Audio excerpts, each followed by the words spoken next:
উঠবো বাংলায় যেটাকে বলা হয় নাগরদোলা, যেখান থেকে মমইনের পুরো দৃশ্যটা ক্যাপচার করা যায়। আর তাই ফার্স্টে একটি টিকিট কাটলাম, আর এই টিকিটের প্রাইস ছিল 100 টাকা। তবে এটি যদি ছুটির দিন হতো তাহলে এটির প্রাইস থাকতো 200 টাকা। এটিতে উঠতেই এটি চলতে শুরু করে, আর এটি অনেক ধীর গতিতে চলতে থাকে, যাতে করে আপনি এখান থেকে মমইনের পুরো দৃশ্যটা দেখতে পারেন।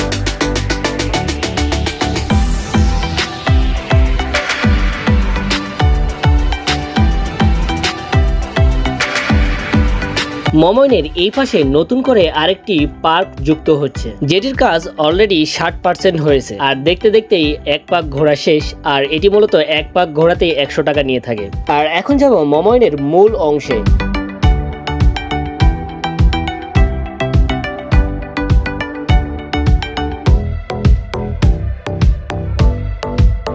বাংলায় যেটাকে বলা হয় নাগরদোলা, যেখান থেকে মমইনের পুরো দৃশ্যটা ক্যাপচার করা যায়। আর তাই ফার্স্টে একটি টিকিট কাটলাম, আর এই টিকিটের প্রাইস ছিল 100 টাকা। তবে এটি যদি ছুটির দিন হতো তাহলে এটির প্রাইস থাকতো 200 টাকা।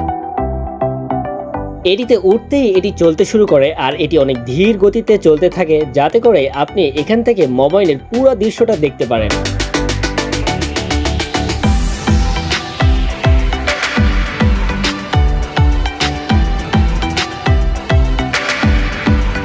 মমইনের এই পাশে নতুন করে আরেকটি পার্ক যুক্ত হচ্ছে, যেটির কাজ অলরেডি 60% হয়েছে। আর দেখতে দেখতেই এক পাক ঘোরা শেষ, আর এটি মূলত এক পাক ঘোরাতেই 100 টাকা নিয়ে থাকে।